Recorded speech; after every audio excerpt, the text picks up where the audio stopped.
शर्मा साहब को गए बरसों हो गए, फिर भी आपने सारी जिम्मेदारियां कितनी अच्छी तरह निभाई। असली जिम्मेदारियां तो उन्होंने अपनी जिंदगी में ही निभा दी थी, जीवन बीमा पॉलिसी लेकर। उनकी कमी तो हमेशा रहेगी, मगर LIC ने हमें बड़ा सहारा दिया।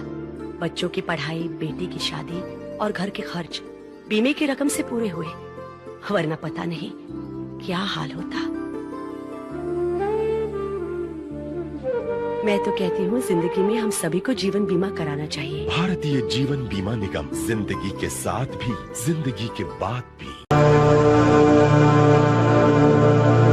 कौसर अंसारी क्लिनिक में ट्रीटमेंट के लिए आई थी और ऐसा पहली बार नहीं हो रहा था। कौसर और उसका पति शाहिद अपनी शादी के 4 सालों में हर मुमकिन तरीके से एक मर्ज का इलाज ढूंढ रहे थे। एक ऐसा मर्ज जो सिर्फ एक औरत या मर्द को नहीं, बल्कि उस जोड़े को और उसके परिवार वालों को उलझन के दलदल में धकेलता है। मुश्ताक मसूद का यह इलाज करने का कौन सा तरीका था जिससे कौसर बिल्कुल अनजान थी, लेकिन इस हकीम ने वादा किया था कि उसके पास बेऔलादी का गारंटीड इलाज है। बस कौसर को इसके आगे और कुछ नहीं सुनना था और वो सीधे डॉक्टर मुश्ताक मसूद के क्लिनिक में पहुंच गई। कौसर को डॉक्टर के इरादों पर शक करने का कोई कारण नजर नहीं आया था जब वो 1 हफ्ता पहले मुश्ताक से मिली थी।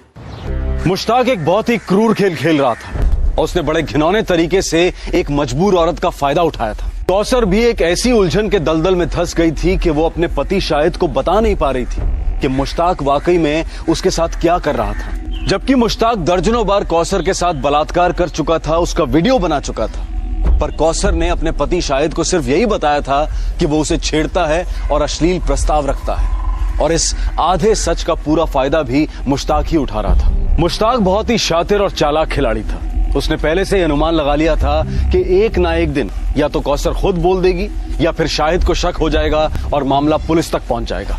इसलिए उसने पहले से ही पुलिस में शाहिद के खिलाफ जान की धमकी देने और एक्सटॉर्शन की शिकायत दर्ज करा दी थी। इस केस को आखिर पुलिस ने किस तरह सॉल्व किया, ये आप जानेंगे कल रात 10:30 बजे इस केस के दूसरे और आखिरी भाग में। अब मैं अनूप सोनी आपसे विदा लेता हूं, फिर मुलाकात होगी। तब तक अपना और अपने परिवार का ख्याल रखें और देखते रहें क्राइम पेट्रोल डायल 100। सबक एक को सीख हम सबको। जय हिंद।